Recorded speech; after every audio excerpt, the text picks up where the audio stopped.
righty. Here we go. Here we go. Michael Folks and I today, we are joined by my good friend Amir K. Fresh off the tour of Fresno and where? Indio, boy. And I got sick out there. I was with my buddy Rene Vaca. He's a really big Mexican comedian. And he's got some rowdy shows, dude. People getting arrested and punched out, and it was nuts. But yeah, I made it through. I made it alive. Just barely. It's Netflix coming.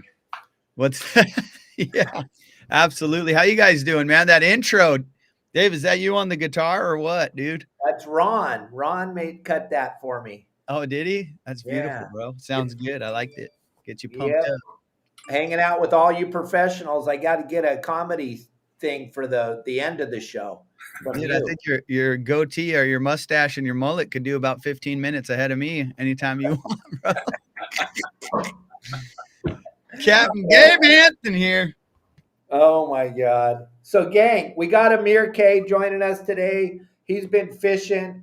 We met each other because of fishing. Had nothing to do with comedy. We had our interest with fishing, and then I found out he's a comedian, and then I found out that he's like a superstar comedian, and he travels all over the place, and he's all over the world, and he's in Australia. He's all over the East Coast, West Coast, everywhere you can think of. Amir K has been, and what he's done besides that is he's got to fish in some of the most coolest places, and then you just got your boat done, right? Yeah, just finally finished that thing. But touring so much, it's just didn't get a chance. I worked so hard on that boat.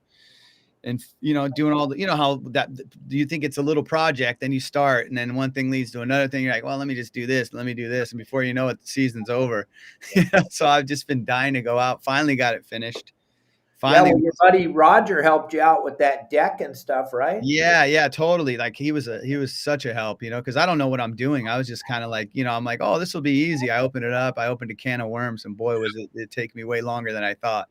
Laying down everything, putting foam down, Roger built the stringers. He knew how to do all that. So it was quite a process, but it's really fulfilling though, once you're on the boat. And, I was cursing and doing all this stuff before I'm working on it. I'm like, why did I even do this? Why did I just, and then you get out there, you catch one fish and you're like, oh, I love this. It's like, yeah, I was so stoked on it. You know how it is. That's the pride of ownership.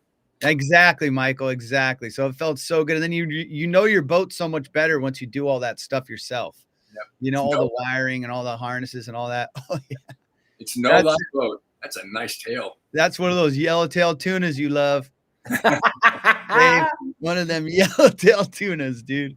Oh yeah. Look at that. That's a great way to break it in, huh? That was, bro. That was right there on that new deck. Were those patty fish, Amir? No, they were those dudes were just sitting on a squid bed. Gee, sweet. Huge guys, eh? Yeah. Yeah, those are some regulation yellowtail. That's right, man. So yeah, that was my first overnight actually. Did that like a few weeks back and caught a couple good ones. But yeah, those are the ones that that make your trip for sure. But being out there by myself was so cool, doing the whole deal, gaffing it by yourself, getting that big old thing to the boat. Like, yeah, they were pretty good. Yeah, there's something special about doing that on your own. Oh, the biggest smile on my face going home, and it was flat calm. You know how the weather's good this time of year. Oh man, it was awesome. Heaven. Flying home with a huge smile on my face. Yeah, it's cool, dude. There's no way to explain that to someone that doesn't own their own boat. Absolutely. And I talk so much about it. I mean, I make these guys sick at the comedy clubs. I go there and I talk so much about fishing, and you know what I mean? You know how it is. You talk to some guy that probably doesn't know anything about fishing. You're like, man, I caught this thing and I'm using this line. I'm like, my fluorocarbon, and I'm telling him all this stuff he doesn't know anything about until I bring the fish. Dave, I brought like 10 pounds of sashimi, to the club, cut it up for all the comics and all the staff, and everyone's like, oh man, you got to go fish more. Like, yeah, dude, you're for real. Yeah, dude. Yeah. I brought like tuna for them. I brought the yellowtail this time, but they love it. Nice. So did you happen to bake the cheeks by any chance? I didn't do that, and those would have been such good cheeks to do, man. I smoked a bunch of it, which was really good. A baked cheek, baked yellowtail cheek is probably the best there is. Man, those would have been good ones to do that with, right? Next time. A lot of meat on there. Yeah, I got to learn all the tricks from you guys. You're just getting started on your new boat. So you I got know. plenty of I time. know. You just got to quit touring. Dude, that's the only thing. Like every time it gets good, and it's of course it's like the good weather window that I'm out on the road. They're like, "Hey, dude, you got to go to Chicago or whatever." I'm like, "Sheesh." Well, you're living in LA, so you could just flow right in, get a tent, and just live right on the street. You don't need to tour. If they rent, they'll pay you to live up there on the street. Yeah, right. It costs so much to live out here. I know. I'm thinking about going in one of these tents. We got double deckers out here, man, fully powered and everything. Double-decker homeless tents. It's unreal, man. I go, how it defies physics. Some of the tents these guys put up, and they don't clean them up. I don't know. It's your buddy Newsom, dude. Oh, your buddy Newsom, Dave. All right, let's go. Let's ruin your career and let's go. I don't care, man. I'm done. I'm done. Yeah, that's ballsy. Yeah, I don't care, man. They've mishandled everything out here.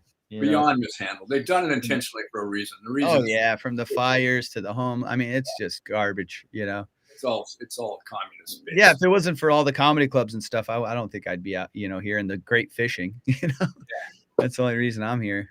You do have some great fishing here and beautiful weather. It's the best weather in the world. 100%. I wouldn't trade it for anything.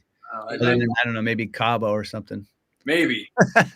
Yeah, you know what scares me down here though, Amir, is like health. The cartels? No, they're my buddies. I'm just kidding, dude. They're on our side. They keep it safe. Yeah. They're not like our government where they're so freaking corrupt you don't know which way to look. These guys, you know who they are. Right. You just don't deal with. You just don't mess. Yeah. Like, could you imagine stealing $900 worth of stuff at Walmart in Cabo? Oh, dude, you get your arms cut off. Yeah, not even. Yeah, it'd be the cartel probably handling that, right? Yeah, you wouldn't make absolutely. It's so funny when a crime happens down here, you know, they're like, oh, we can't figure out who did it. Oh, the cartel can. They figure it out about a minute and a half. Right. And then they bring the people in to show you who they are, and then you don't see them. Then you don't see them again. No. That's one way to handle it, see? It works flawless. Crime rate's probably way less, though. Yep. People are terrified to do crime here. Yeah, I was in San Francisco, man, and I told them, you know, people, it was so bad in San Francisco with the crime, you know, like people were just leaving their windows rolled down and the trunks open to show that they have nothing in their cars because they had that stupid rule, that $900 thing. So the cops wouldn't even show up if they broke into your car. It was just unreal. That's crazy. Yeah. Yeah, that thing in San Francisco, that is psycho. My niece lives up there, and I didn't know what you were talking about. You're like, yeah, we leave our trunk open and our windows open to show them there's nothing in our car. Please don't destroy our windows. Right. So then you look on YouTube and you're like, yeah, they're crushing windows all over up there. Just, gosh, it's just sad. It is sad. I mean, and they ruined that beautiful city, you know. I mean, there was so much of California got ruined, but yeah, let's talk about fishing. Yeah. So when I was telling Amir, Michael, that, hey, Michael's going to be on the show with me today. He was like, all right, cool. We ever wanted to do when we were little was be on your show, Michael. Yeah, that's right. We couldn't imagine. Can you catch a fish so I can be on Michael's show? And then here we are. We're on Michael's show right now. Yeah. This is pretty cool. The history of sport fishing, Amir, I don't know if you've got a chance to look at it. Michael will get you set up with it. But the history of sport fishing, it's a 12-part docuseries. You get to learn so much about this country, this great country that we live in today, and how fishing was such an integral part of the thing in the United States of America, and how they want to take away our right to fish now. And it's just absolutely gross to think that they want to close fishing. And this movie will show you exactly why we don't want to let them close fishing in the United States of America, because I'm going to show you, I'm just loading up a video right now, Amir, of how our forefathers founded this country on the back of the outdoorsmen, the fishermen, the outdoorsmen. The Declaration of Independence was signed in the oldest fishing club in the world.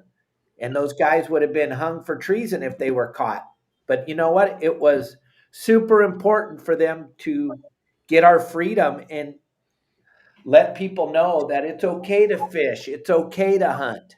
It's quite an amazing story. I don't know why it's taken so long to load right now, but it's going to be up here in a second. Can you talk about it for a minute, Michael? Yeah, Amir, the coolest thing we found out when we were doing all the research for this, was that in 1732 there was a bunch of guys that were fly fishing along the Schuylkill River. What's up, Dave? Oh shit! Thanks for the numbers. Check this out. Didn't mean to do that. We're live. Who was that? Yeah, we're live. That was one of my clients at Catalina yesterday or 2 days ago. Well, give up those numbers, Dave. Yeah, we're on a float. Yeah. Just call me. I'll give them right to you. Okay, sorry, Michael. What were you saying? Where were we? Oh yeah, Schuylkill River. A little place called Philadelphia. Right. They formed this fishing club called the Schuylkill Fishing Club. And it was 1732. And you might have heard of some of the guys. Benjamin Franklin. Wow. George Washington. John Hancock. Paul Revere.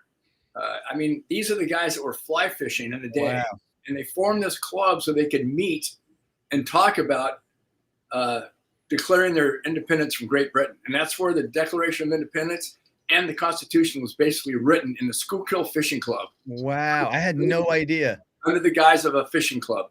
That's unreal. Really cool. That's so cool. They've said these guys would have been hung had they been caught for conspiring to declare independence. I cannot wait to watch this docuseries, man. It's right up my alley. I'm a geek on I think this. you're gonna like it. It's pretty freaking cool. Yeah, no, I saw like the ads when it was coming up, and I just never got around to it. This is so cool. I mean, I'm so looking forward to checking it out now.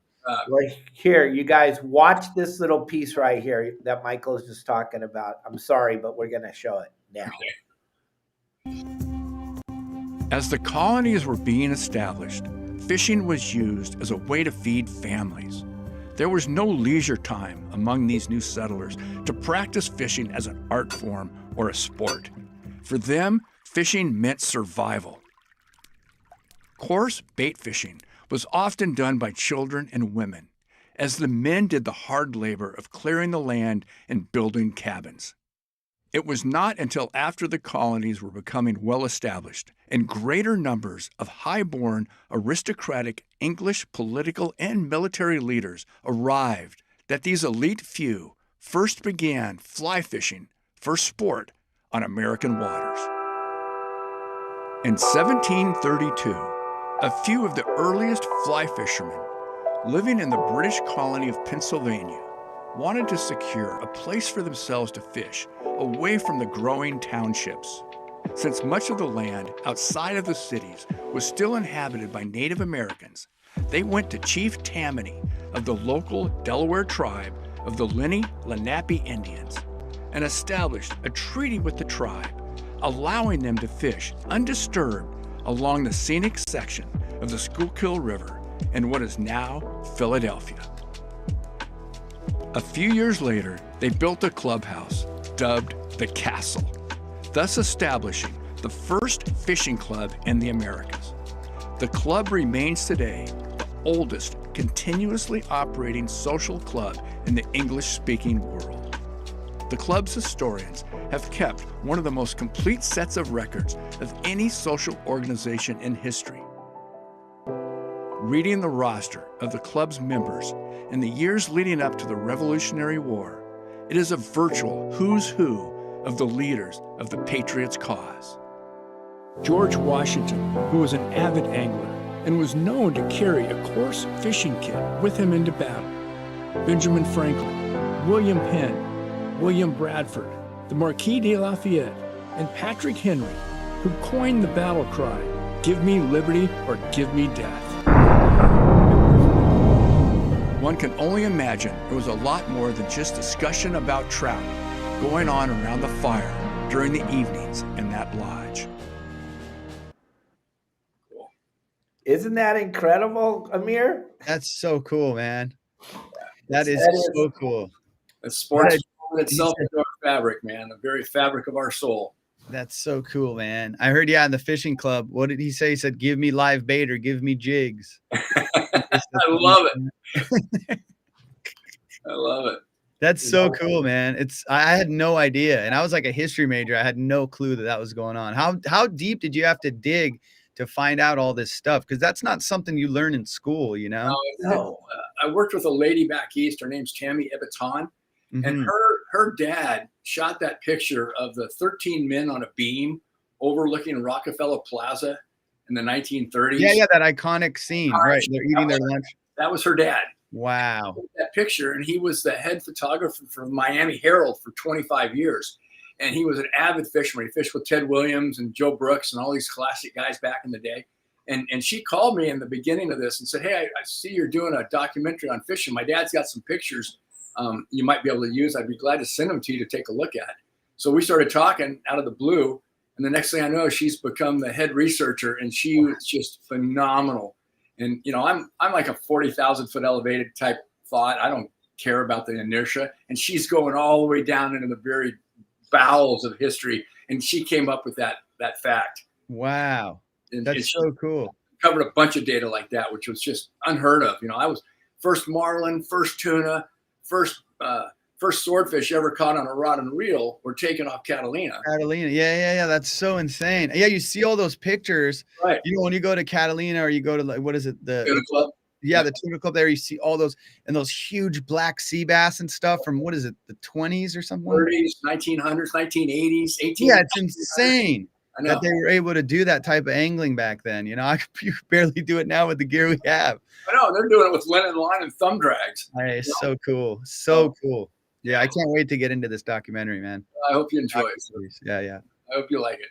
That's super cool. Dave, did you learn anything that you didn't know when you were watching this thing? I learned a ton. Well, first of all, I've never read a book before, so it was kind of. Oh, it shows, bro. Trust me. I fished with you. I could tell. He's reading the pack of hooks upside down. He said, "These are." Oh my gosh! It was 100s. I said, it was incredible. 9 on you, idiot. Yeah, exactly. It was incredible when Kelly girl and I watched that, and I had to rewind it a couple of times on that part about George Washington with his little tackle pack. And I wanted to see that up close. I know. I wanted to see what he had. Some J hooks in there. What do you have in there? He had that with him when he went to battle. Because they fished for survival back in the day. I mean, that's how if you didn't hunt and fish and farm, you basically didn't eat. Right. So these guys fished. The armies fished for food while they're in battle. You know, or location. Yeah, I heard there's that famous picture of him with on the Delaware. There's like the next frame that they don't show anywhere. It's him with the big old rainbow trout. He's just holding it up like this in front of the. That's right, Amir. That's funny. He is a history major. Yeah, he is. Yeah, man. You never see that picture. I bet AI could create that one. But yeah, what were you saying, Dave, about that little thing? That little, like, what was it? Yeah, that little tackle pack. I was checking it out and I'm looking at it, and then I was like caught up on that. And then as the story progresses and Michael tells it even more, the Declaration of Independence being signed there, and like you said, Amir, we didn't learn that at any school. No one told you that. The last thing they've been doing tricking us since we were little. Even when Michael was, he's way older than you and me, but when that's that. Come on, man, I'm right up there with him. That's that reminder. My hair is grayer than his. But it's sad to think that we really didn't learn the real history of us. We didn't learn the real history, and it's kind of sad. And we see that all the time as we go forward here. And I can't imagine to actually be in a place where kids aren't going to be able to fish when they're our age. Michael, you should go to like a college or something and teach like a course called Real History, REEL history. Love it. Yeah, the real history of America. Yeah, exactly, of America. I'd take that course. It's just me and Dave in there. Yeah, what you got today? I bet you we get a couple guys to sign up for it.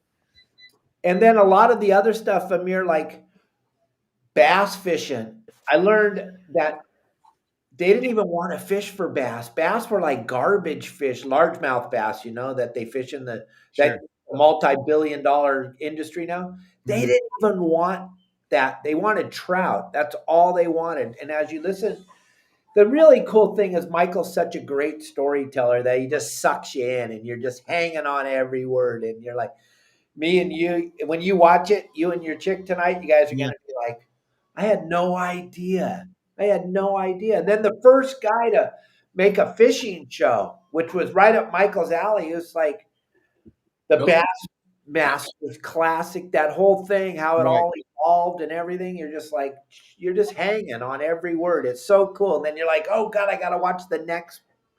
And it's a 12-part docuseries, but I think it's one of the most important docuseries I ever watched. No, thanks, Dave. It's a binge piece, but I think it's important. I'm really I'm proud to have done it. I'm honored to have had the chance to produce something like that. I think it's something that's going to be around for generations because it's really all about the sport of fishing. That's so cool. And how it sort of wove itself into the very fabric of America's culture and soul over the last 250 years. And you know, I emphasize throughout the series that you just cannot hurt a fishery with a rod, reel, and a piece of string. Right. I wish they would figure that out. You really can't. You can't hurt it, but you take 10,000 long lines and gill nets, and you're going to wipe out a population in a heartbeat. So I think the legislative body of this country really needs to recognize the difference between commercial fisheries and recreational fisheries. And our commercial fisheries in this country are the most highly regulated fishery in the world. And I tip my hat to these guys for what they've done to basically bend over backwards and to adhere to the rules and to follow the guidelines to sustain the fisheries. Because the third world countries, they don't care. They don't care. They go out there and just wrap the whole ocean up. And I think that's what people think. And that's what makes me so mad when I like post anything. Cause you know, I have a lot of followers that don't fish. And so they'll like, sometimes I'll post about fishing and then like, it'll be me with the yellowtail or something like that. You know, they'll be like, what are you doing? Like you guys are depleting the whole, you know, it's like one guy with a rod and reel. It's like, what do you know how many fish there are in the ocean? And like, we're not the problem. That's not the issue. And like harvesting your own food is like one of the most fulfilling things you could do as a human being. Absolutely. You know, you go in there, I vacuum seal, I process everything, vacuum seal it, feed a bunch of people with it. You know, all my neighbors, all my friends, they all eat. And it's like, you know, this is a very fulfilling thing as a human being. I mean, it's the things, that's how we It's in our DNA. It's in our DNA. Right. That hunter-gatherer is just part of who we are. Right. You know, so yeah, I made the joke, like it's like some girl always, it's like some chick online, you know, going like, you got to put the fish. What are you doing? You're hurting the poor fish. And then it's the same girl. She's taking a video of her with their girls and going sushi night. And they're at the sushi restaurant. You're like, stop complaining, man. How do you think that sushi got there? Exactly. Pervert like me on his boat by himself catching a fish and bringing it to you. Not going to hurt that fishery at all. Right. Exactly. Right. But I think it's so important that you are out there doing it and you're sharing it because there are those people, like you said, that just don't fish, don't know, and they want to beat up on you all the time, but you're out there doing it. You're showing them. You're the one-man guy out there catching the fish. You share your fish at the comedy club. You were telling Michael and I about that yellowtail. Oh yeah. Talk about that for a minute, because I thought that was pretty cool. These guys don't even know anything about fish, but here's Amir now. Go kill them. Go get them all. Yeah, didn't we talk about that, or that was before we got on? That was before. Oh, okay. Well, yeah. So I went on that trip and I got those nice yellows or whatever. You know, I've done it before with, you know, tuna or whatever I get, even like rockfish and stuff. I'll bring one of the bartenders there loves like just any sort of like rockfish or whatever. So if I get lingcod or reds or whatever, I take it to him. So it's cool to share, you know, that's a whole nother part of it. You know what I mean? Like people look forward to it and they know that I fish. So, and the ones that like to, you know, or like have fished at some point, they always, you know, I always invite them out to the boat. And it's like nothing like seeing somebody's excitement being on the water for the first time, you know, and they realize the moment you take them out there, they realize why you do this all the time. Do you know what I mean? It's like, there's no question. Like, oh, wow. And now I get it, you know? So it's like, it's one of those things. And yeah, like this last time when I you know, caught those yellows on that trip and I brought like 10 pounds of it to the comedy store. and I'm cutting it up for everybody. And I was telling Dave and Michael, like, sometimes people get annoyed with us as fishermen when we're like oversharing our, especially when you're newer like me. I'm always so excited, and you realize maybe some of these people, they don't care about fishing as much as you do. And I'm sitting there showing them pictures, and I can see their eyes are kind of moving around a little bit. They're getting a little bored with it until I bring that, 10 pounds of sashimi with a little ponzu sauce and a little whatever. They're like, oh man, you got to go fish more. So it's like, these people get pretty excited when you bring the meat around. But yeah, it's pretty cool. Just that whole sharing and experiencing. They're like, well, this is the best fish I've ever had. I'm like, because it was swimming yesterday. This is as fresh as it gets. Yeah. So that's another cool thing, and processing it the way that you do. I do that ikejime, shinkajime, like running the wire down. And so the meat's just so nice and well preserved. Bleed it. Yep. Yeah, bleed it properly and all that. Obviously, if you're going to harvest a fish, take care of it, the best way you can. Best tasting fish in the world. Unbelievable. Yeah. You said something earlier, Amir, about how it connects your soul to almost an intangible part of our lives. Can you go into that a little bit more about what that means to you when you're out there by yourself and you get that bite and what that feeling's like? Like I was saying, like, I did all this work on the boat, and, it took me so long to fix this thing. And then you get out there, and I mean, just that feeling you get, and I've seen it on people's faces. And I have friends that are charter captains, and even to this day, they go, there's nothing like even the feeling of watching somebody get that initial rush of, oh, they hooked up and they're fighting the fish for the first time. It just kicks into that primitive thing of inside of you where you're like, oh, I'm doing something I was kind of like, you've been evolved to do, is to like hunt and gather fish like this. This is the type of thing that is just in your soul. So just that feeling you get when you're on the water and you're hooked up, there's nothing like it in the world. And we could talk about it till you're blue in the face, but until you have a rod in your hand and you feel that fish tugging on that rod, you won't be able to explain it to somebody until they feel it. And then they just get no pun intended, you're hooked, as soon as that thing happens. I've never taken someone fishing that didn't want to do it again right after I took them, There's nothing like that first bite. Not at all. No, not at all. And then even that feeling of just driving home, and if the weather's good and you're just looking around. I mean, I stopped in the middle of, the Pacific Ocean. I stop in the middle of the channel there, and I just look around every time I do it. And I go, how cool is this? After being on the road, being around all these people in these big cities, and then you go out there and you're just by yourself and you realize how insignificant you are, just a little speck in this massive ocean. And we get to do that. That's so cool. Yeah, there's nothing like that in the world for me. And I'm sure you've experienced it, Dave. You've experienced it for, 60 years or whatever. And I can't imagine I would ever stop doing it. Yeah. It's one of the most amazing experiences. It's been my whole life. Right. I mean, those moments that you're talking about, coming home after a great day, and if the weather's good and the ocean's flat, and you're just sitting there going, look where I am. Thank God. And you see all the freeway and the smog and everything on the beach. You're thinking, I'm not a part of that right now. Exactly. I'm just so removed from it. And it's right at our fingerstep. And it's right at our doorstep. In Southern California, at least. I mean, we're right here. And yeah, it's like you said, once somebody experiences what it's like to feel that fish bite and get their first fish, it's pretty much, it's a mainline addiction since then. Absolutely. I agree with you. And then you get home and you're reliving this story, like even I went on a trip before that, and I kind of was just like, I hooked up and I missed a couple, but then you're replaying that whole thing in your head. And I'm like, what did I do wrong? All the things, even when you miss them and you don't have the day where you got a bunch, it's still a cool experience. You went out there and you tried, and, there's those days too. There's the days you get them. There's the days you don't, but it's all still, you're still on the water, you're still on the water and you're still learning. Like I'm learning so much every time I go out there, I learn something new. Yep. I can't imagine with the knowledge that you guys have, like how it is for you guys, but Dave's forgotten more about fishing than I'll ever know. Right. I mean, honestly, he's an encyclopedia. Yeah. And guys that have spent their life on the water, they've just accumulated all that knowledge through the experience. And, like I said, he's forgotten more than I'll ever know. So, yeah, that's crazy. I just love sitting there and I'll listen when I go out on the boats with some of these real salty guys. I just shut up and listen to them. It's kind of like comedy, man. You sit in the green room and you listen to these vets that have been doing comedy for 45 plus years, 40 years. And I'll just shut up and I listen. And that's kind of like what I've learned. It's better just to take it all in and let them tell you what, those little nuggets. I used to produce all of Leo Gallagher's shows, the Sledge-O-Matic. Yeah, of course. Yeah, I did all his shows for Did shows. you really? Yeah, You do his Really special? did. yeah, I did all the specials. You got to be kidding me. No, That's way back in the insane. day.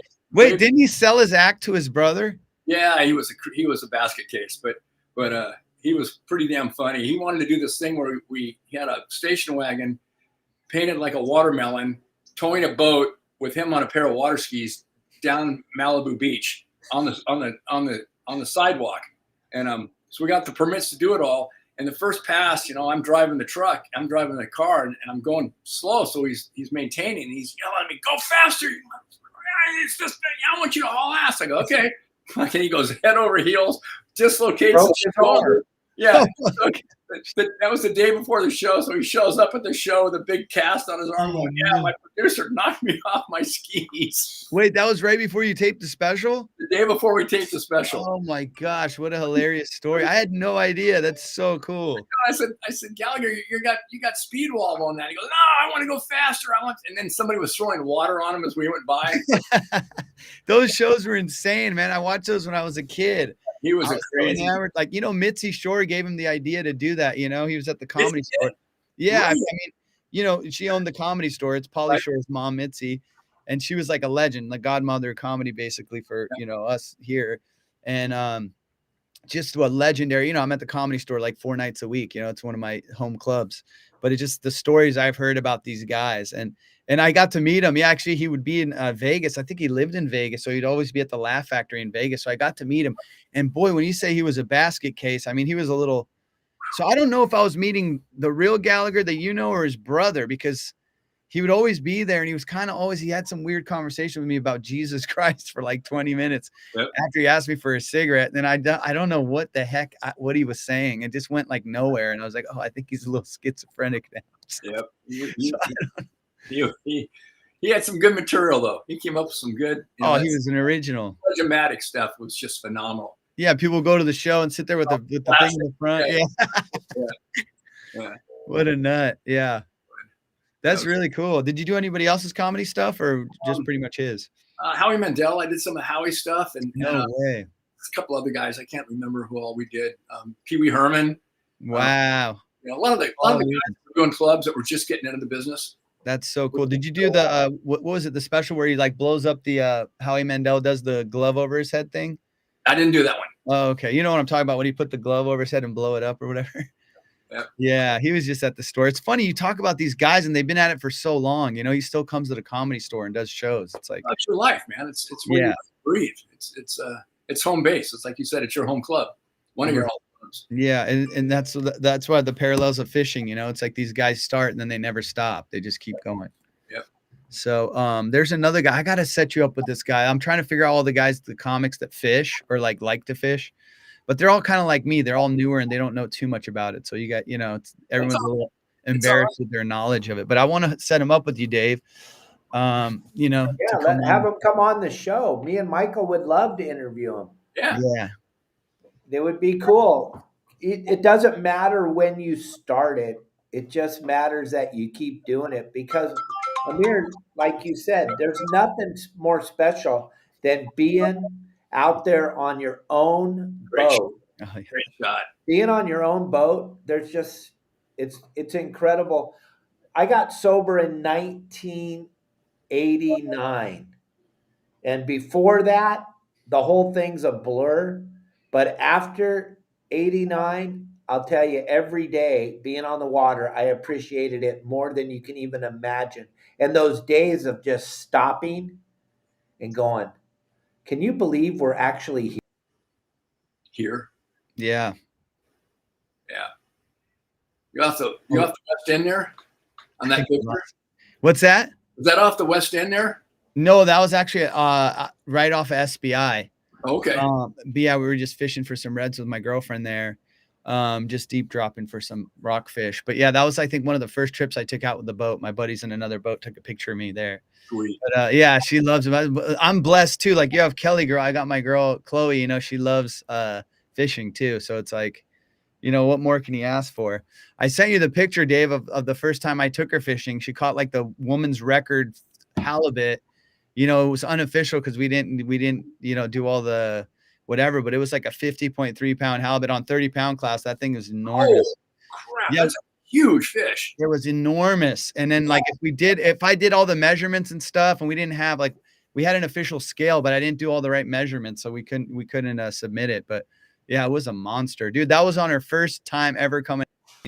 She made the mackerel. She caught the fish. It was incredible. That is so cool. But that kind of hooked her for life right there. That day we caught 7 over 30, Michael. I mean, 7 halibut over 30 pounds. I mean, can you imagine? That's amazing. Yeah, look at that. There it is. Smile. Yeah. Look at you guys stacked up on them. Yeah. Nice. Found that honey hole, man. That was a day. Nice. That was quite a day. Oh, that's a Catalina, 2 harbors right there, just throwing a jig inside and catching that big old leopard shark. That was fun. That's Michael and I's favorite place on the planet Earth. There's nothing like Catalina. I love Catalina, man. And I'm gonna start going, since I have that little cabin now, I'm going spending some time out there, for a couple days. Nice lings. You're smoking it, dude. Yeah, those lings are beautiful, huh? Yeah. I love smoking those things too. Those are good. Such a good evening. Just absolutely incredible. I mean, the smile I get on my face when you see those pictures and stuff, it's just so cool. It's like, it just brings you right back to that day, and you're like, man, that was a hell of a day. That was such a trip. It's like so organic. It's just like being a kid again. Right. Those emotions are the same emotions I had when I caught my first bluegill. Yep.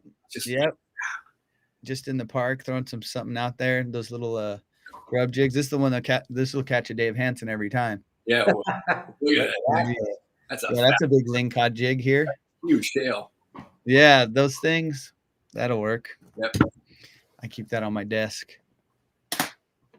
So Amir, you're doing these podcasts now. That's what got me to call you up. I'm like, dude, what are you doing? These are so cool. I love just jumping in there, and you're just zany. You're just. It's stupid. It's just me. It's just I have the studio here, cool.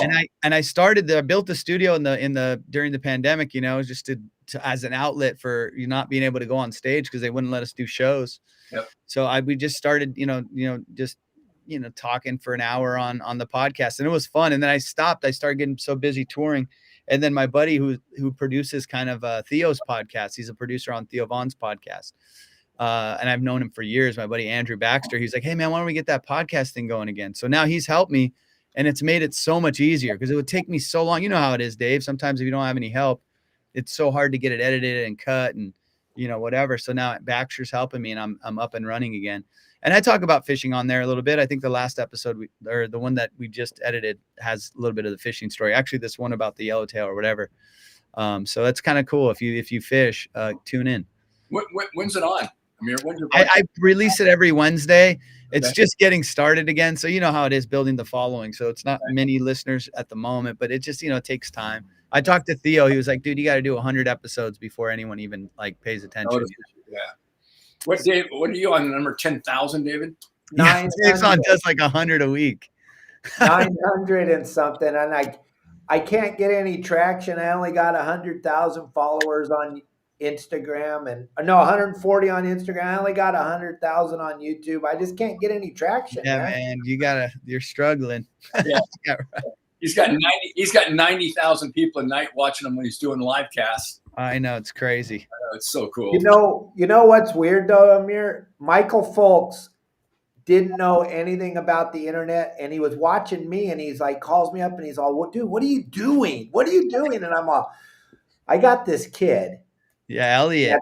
Elliot. The kid is, and Elliot Elliot takes care of Michael Folks now. Elliot takes care of Fishworks. Elliot takes care of Dana Wharf Sport Fishing. Elliot takes care of Promar, and Elliot takes care of Team Bad Company. Yep. Dang. Yeah. How about that? All because he wanted to help Captain Dave on this stupid little Your Saltwater Guide thing 5.5 years ago, and look at now, we're just crushing it. I'm coming up on 100,000 subscribers on YouTube. That's rare. That's crazy. They're gonna send you your little plaque, man. Yeah. I know. Michael has one. Michael got You? one faster than I did. Oh man. Yeah. See, you guys are vets now, man. I'm just trying to get it going. The YouTube is one thing I did. All because of Elliot. That kid is Yeah. an absolute genius, and I've never met a nicer man in my life. I mean, Yeah, he's always been cool when we've interacted. I don't think I've got to meet him. Did I meet him at the PCS show? Yeah.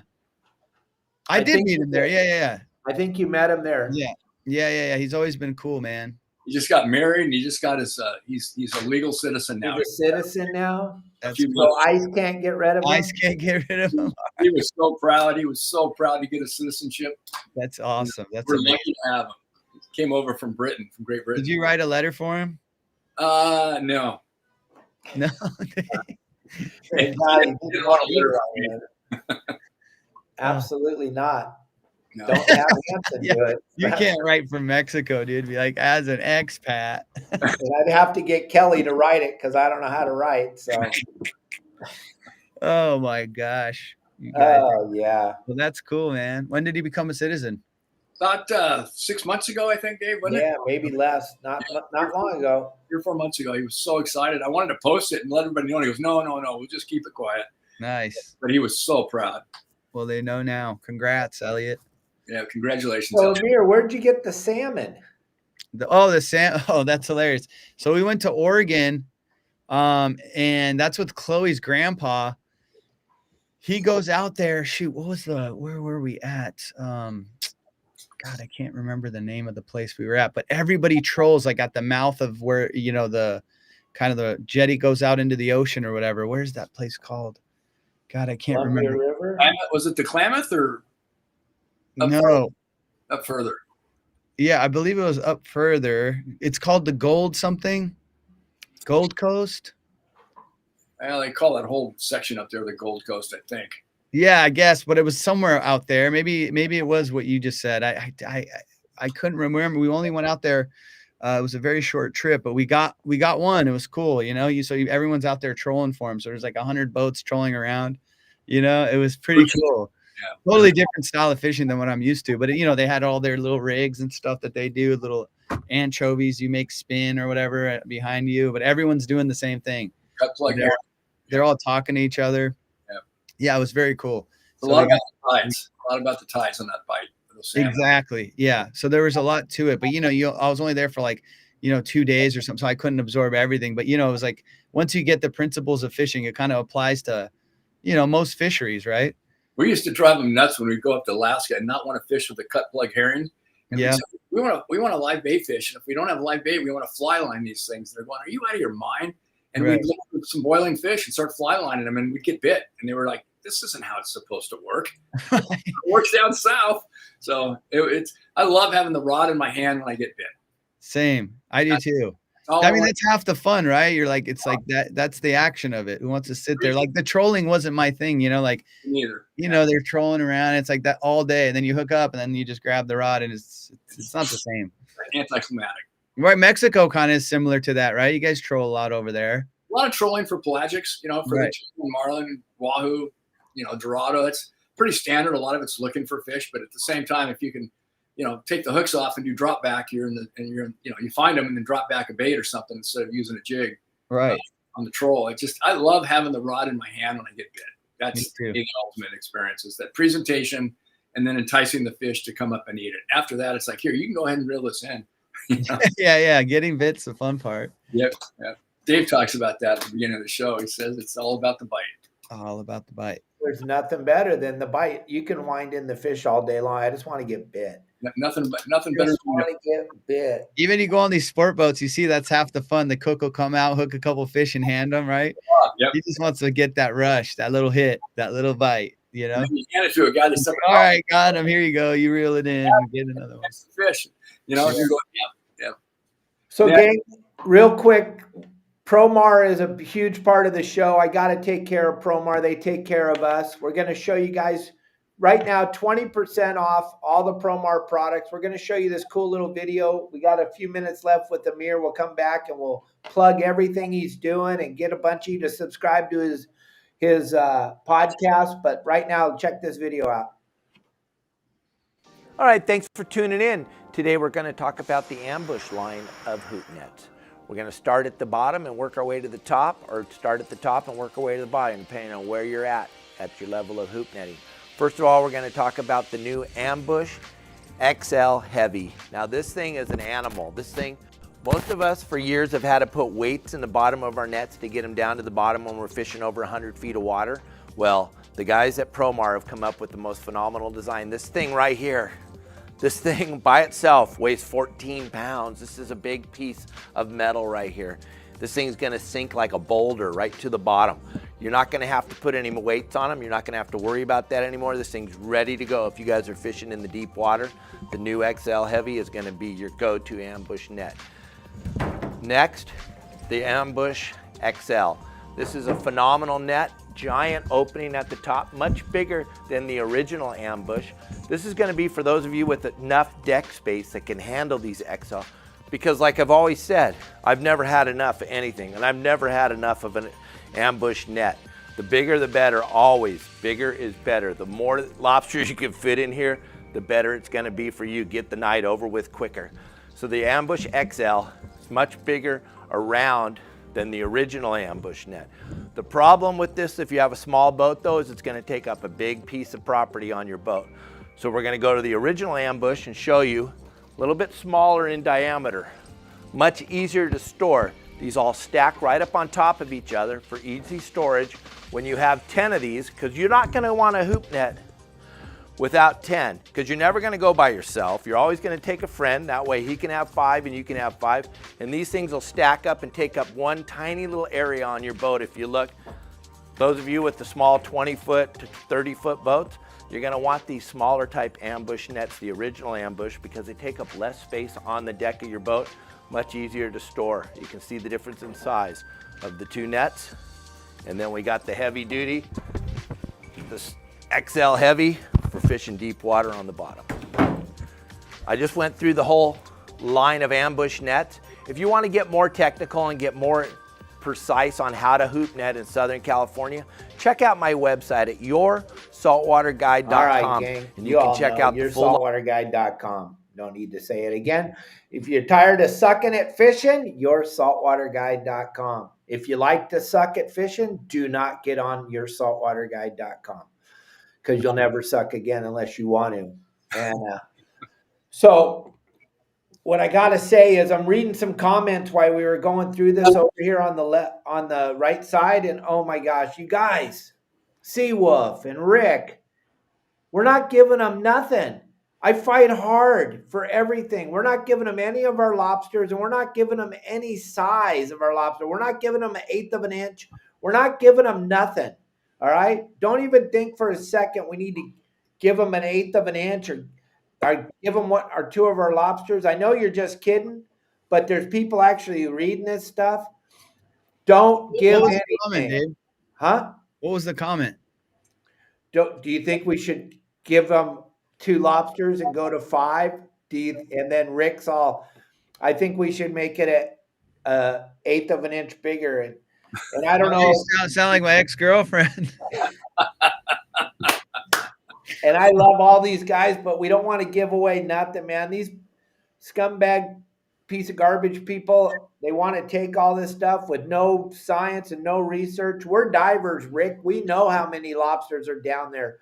The lobsters are thicker than anything. I mean, if you think about this, Amir and I went lobster fishing with Justin in the harbor. Cleaned up. I mean, there were so many. How thick was it that day? I mean, they're like bugs, you know? And that poor little octopus, I molested him. Oh man, yeah. He did things to that octopus I never want to see a grown man do again. A live octopus. I put him in my mouth, Michael. It was terrible. And I thought about it for a few minutes afterwards. I'm like, this is in the bottom of LA Harbor. What LA Harbor with all those container ships going. Sucking up a few chemicals. I got higher than hell though, sucking on that lobster on that thing. I got high. I remembered the old days. We never sucked on an octopus. I should have tried that, but holy moly guacamole. Yeah, a lot of people saw that. Yeah, Renee. And I'm not beating up on you guys. I'm just kidding. But we don't want to give anything to the Fish and Wildlife or the Fish and Game Commission. They're taking too much of our stuff already with no science. So let's not help them out at all. Just so that you all know, we're not helping, right, Michael? No, we're not. We're toting the line. And Give Amir, them an inch and they'll take a mile. It's like we talked about before. It's death through 1,000 cuts. yeah, and Amir, you and we talked a few minutes ago, Michael and you and me, about Catalina and how fun it was and how fun it is out there. And I don't know if you've got to show your girl the buffalo on the island yet. Yeah, I have. You know what they did? I'm doing a bunch of stuff because on Friday we're having a huge show about the Catalina deer. And I just learned yesterday, and I'm pissed that they are medically sterilized the buffalo on the island. Are you kidding me? All of them. So they'll never, ever, ever have a baby buffalo on the island. What was the reason for that? Because they're a non-native species. Are you kidding me? That was like one of the cooler things of going there. You get to see the buffalo. And well, now you get to see the old ones. You don't see any kids anymore. You won't see any little baby ones. Because the Conservancy over there wants to get rid of them, and they knew they couldn't execute them like they want to do with the deer. Yeah. There's too much public sympathy for them. So they decided to just sterilize the entire herd. I mean, what was the problem? Were they like messing with people's? These guys are nuts. They're doing, eucalyptus trees are not an indigenous plant to the island. We're going to eliminate every eucalyptus tree on the island. What the heck? I mean, that's absurd. And they killed all the goats. And next year they had the biggest fire, and now they want to kill all the deer. They want to shoot all the deer off helicopters with machine guns because it's not a native species. And I'm thinking, but it helps the ecosystem. I mean, it's not like they're affecting their ecosystem. Like you said, the goats are eating like all the stuff. Right. Oh my gosh. It's left-tardism. Unbelievable. It's so bad.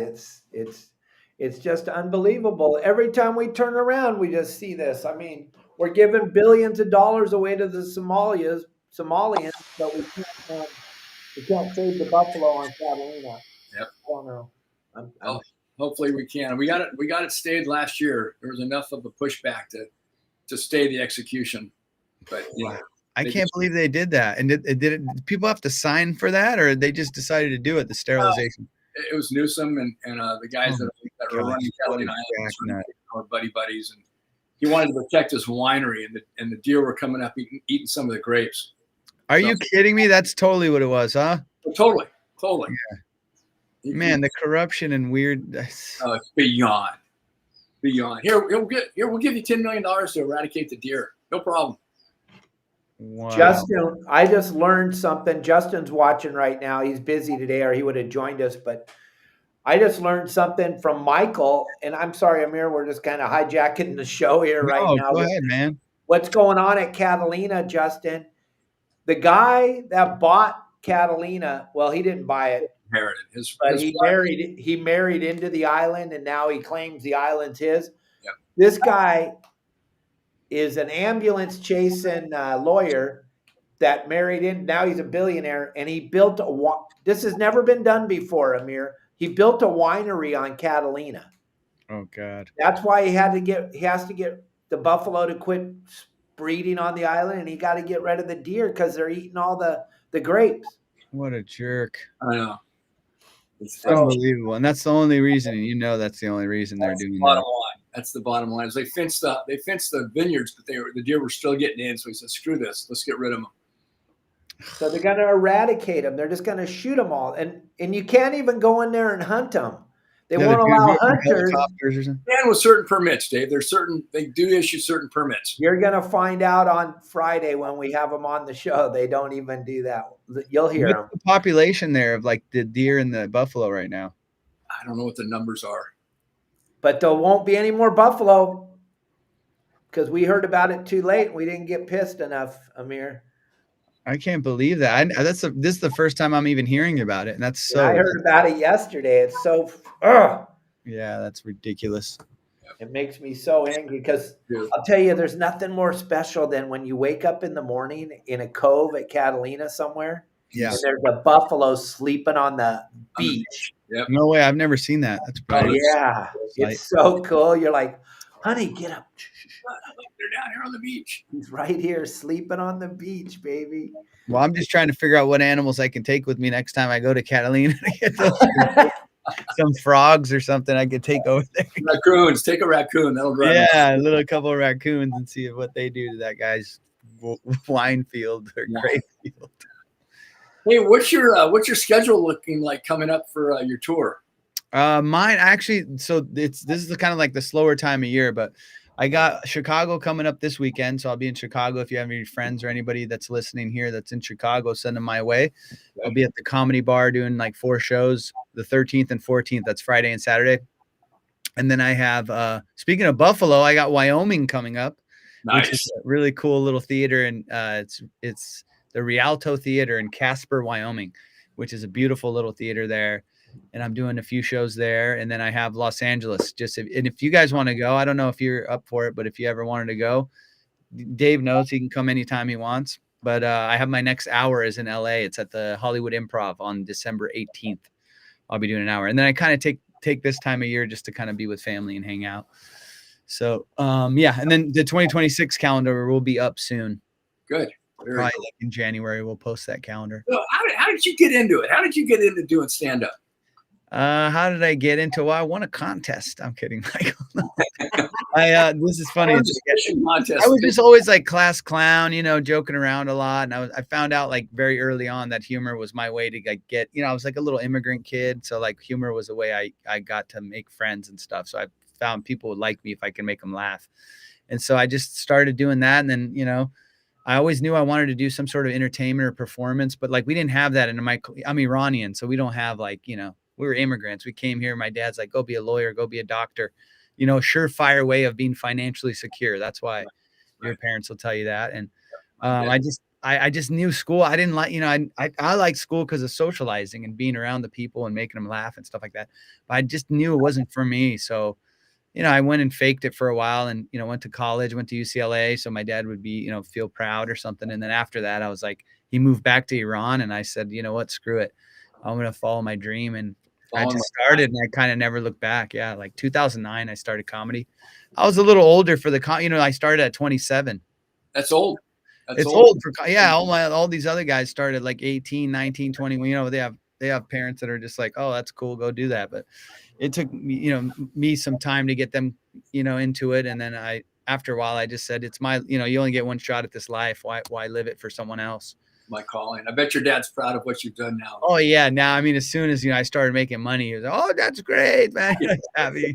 Exactly. That's all. But that's, you find out it's not from a place of like, they don't want the best they want the best for you. That's why they tell you to do these things, to go, go pursue an education. Cause it's you get a doctorate, a degree, a lawyer, you get your law license or a medical license, you've got your income's pretty well set for life, which that's right. And that's what he wanted for us. And, there's no security in what I do, show business, you might do it for 30 years and never make it. So that's why. So I never held that against them. They always wanted the best. And now they're happy as ever that I'm, doing okay and making a little money and touring and, and I'm, I love my job. It's like what you guys do, it's like, you only get one chance. If I could, not to be like trying to make this an inspirational moment, but you only get one chance at this whole thing. And before you know it, it's over.